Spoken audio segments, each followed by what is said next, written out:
धर्म पत्नी, और उसके घर में संतान का सुख नहीं,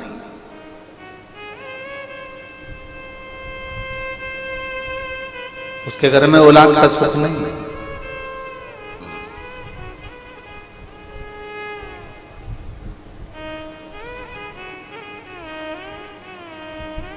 कल कथा में कहा था उसने एक काम बड़ा विचित्र करा। कौन सा काम करा? वंश को बढ़ाने का सबसे सुंदर तरीका है। क्या तरीका है? जम के बोलो। बेलपत्री के वृक्ष को रोपित करना, बेलपत्र के वृक्ष को लगाना।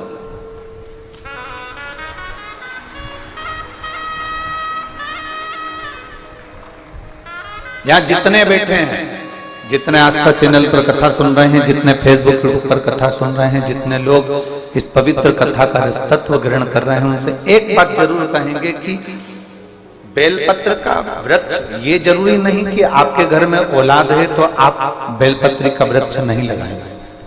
आपके घर में भरा पूरा परिवार है तो आप बेलपत्री का वृक्ष नहीं लगाएंगे ना।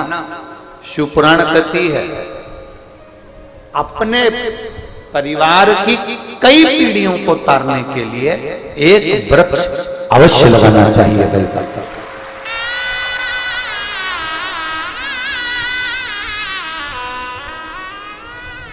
एक वृक्ष बेलपत्र का अवश्य लगा, और इतना छोटा सा वृक्ष नहीं जिसको रोपित कर दिया और बाद में बकरी खा गई। बहुत सारा वृक्षारोपण होता है, बहुत सारा, और बहुत सारे वृक्षारोपण में, बहुत सारे वृक्षारोपण जब होता है, उस वृक्षारोपण में जब वृक्षारोपण किया जाता है तब तो मालूम पड़े बहुत खर्चा भी होता है, सारी व्यवस्था भी होती है, सब कुछ होता है, फोटो भी बहुत सारे खिंचाते हैं, और बाद में उस वहां से निकल कर जाओ तो मालूम पड़ता है वो वृक्ष ही गायब हो जाता है। ऐसा वृक्षारोपण नहीं चाहिए।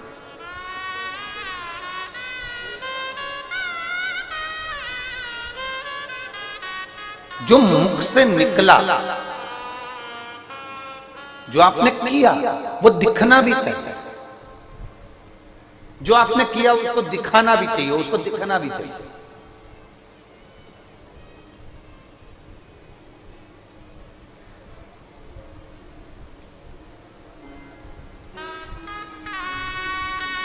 अपना किया गया कर्म अगर दिखे ना तो उसकी कोई श्रेष्ठता नहीं।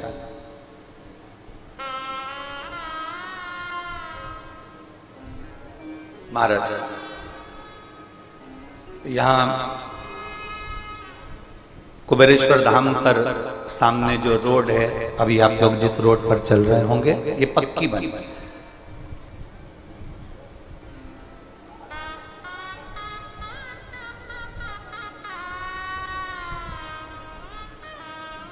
मैं माननीय सीहोर विधायक सुदेश जी राय जी को इसलिए धन्यवाद दूंगा क्योंकि हमने जब उनसे कहा कि ये रोड का नापतोल सही नहीं हो रहा है और ये रोड जो है ठीक नहीं है, फिर वो बैठे साथ में माननीय कलेक्टर महोदय को धन्यवाद दूंगा सीहोर के, जिन्होंने फिर इस रोड के लिए मैप तैयार करा।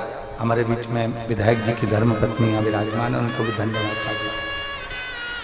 माननीय कलेक्टर महोदय जी ने इस रोड मैप को तैयार करा और रोड मैप तैयार होकर फिर ये भोपाल गया और भोपाल से सील साइन होकर फिर यहाँ आया।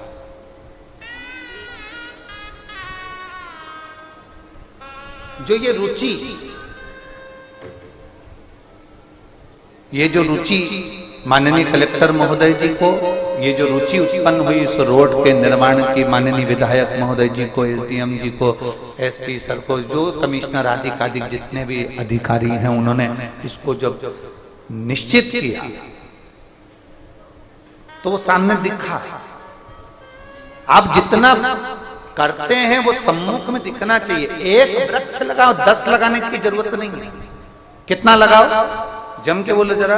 एक। पर निवेदन तुमसे इतना सा है कि वो एक वृक्ष तुम्हारा साल में दिखना चाहिए।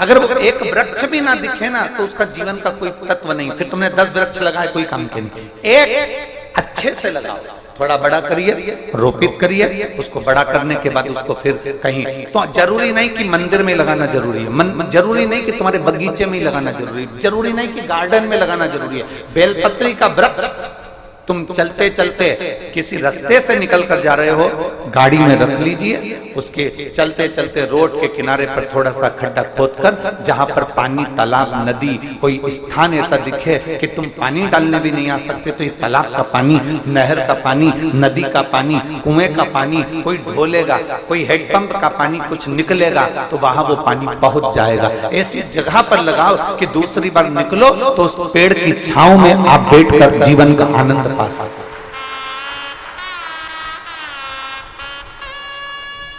उस वृक्ष की छांव में बैठकर